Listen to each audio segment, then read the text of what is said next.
Hi, I'm Sophia Taib. Welcome back to the Industry Guidance video by Center for E-Learning and Teaching Polytechnic Malaysia. And our topic today is on a successful of pitch document and game concept document.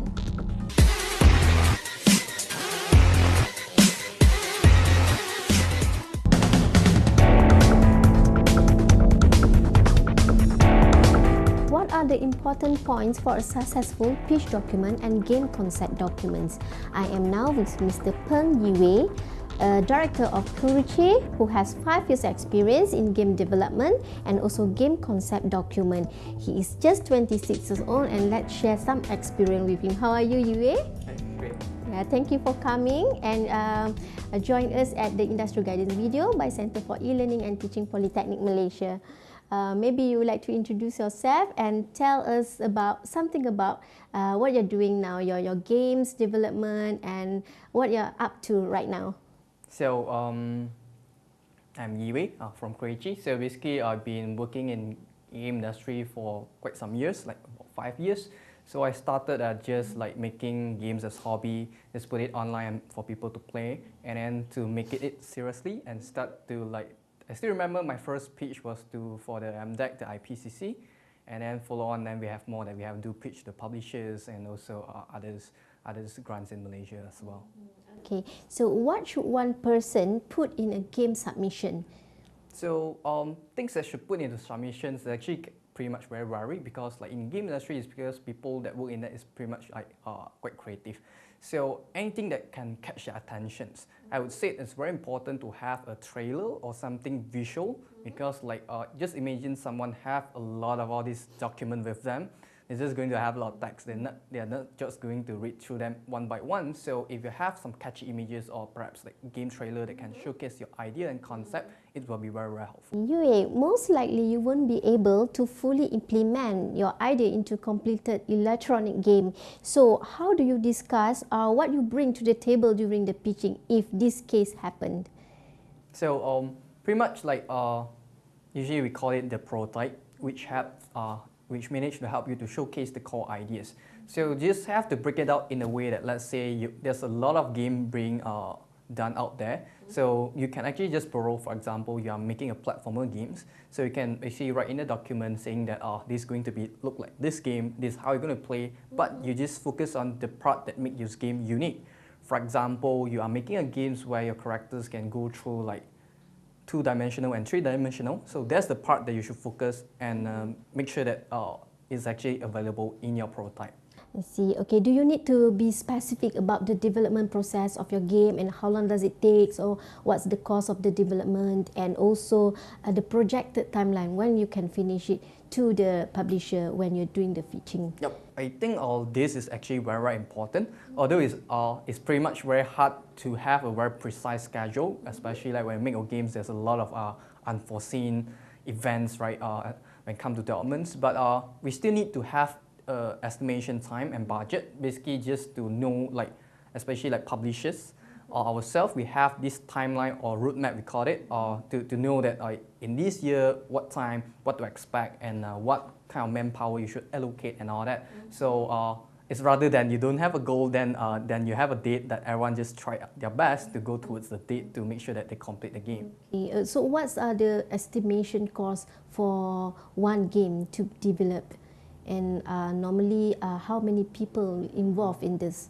So for making a games, basically nowadays there's like people call it a triple title A games to a games like indie games. So it could be a person scale up to maybe 100 and 1,000 people. So the main cost of the game development pretty much is the talents. So like usually people ask me how much do you need to make a game. I would say you just calculate lah. If you how many people, you just multiply by how many months that you require to complete the games. Of course, there's like some cost like a software and all that, but those are the static one.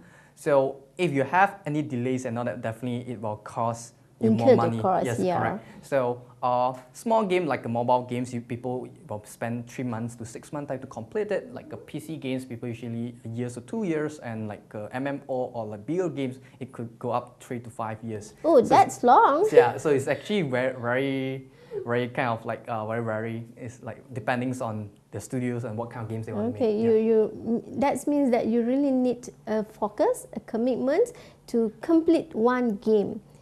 Yeah, and a loyal staff as well. Yeah, so this is something very unique about the industry, whereby it's a long time thing. So unlike you have a short project, so which months like a games that we made, right? One of it, the longest we have is 28 months.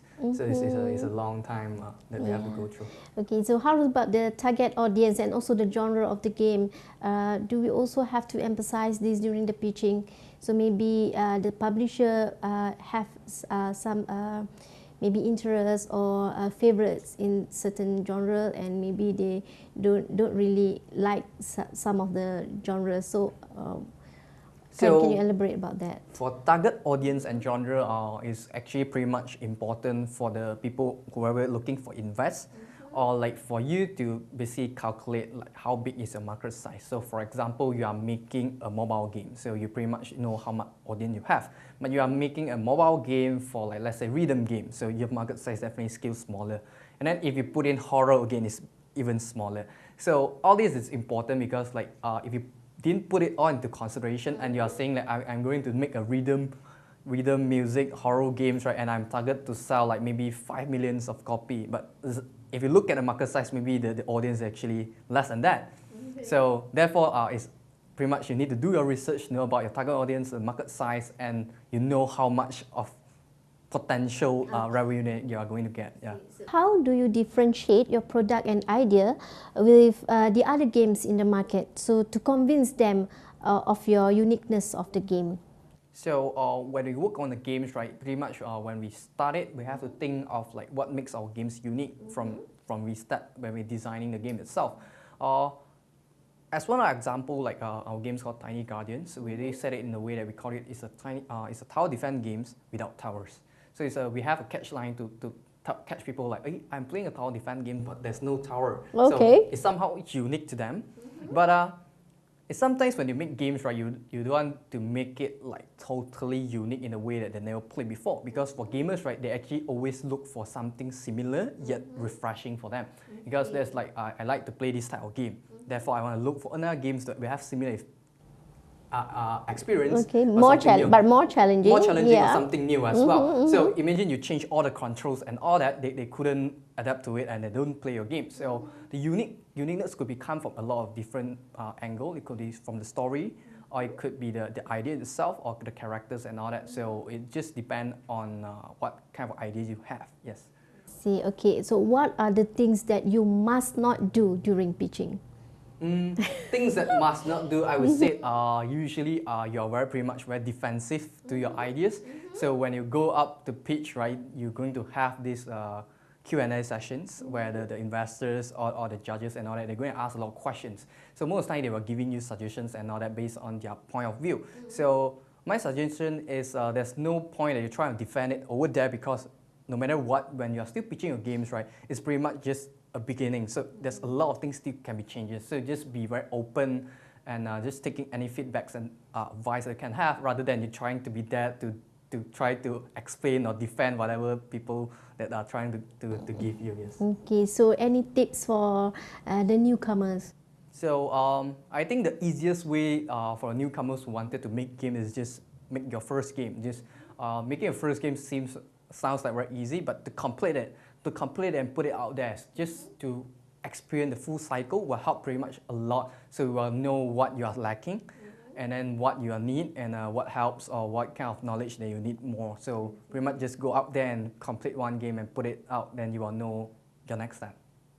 Okay, thank you so much, Yue. I think that really helps the people out there, especially the game lover who actually want to explore to become a game developer, to have some tips and know what they have to do during the pitching.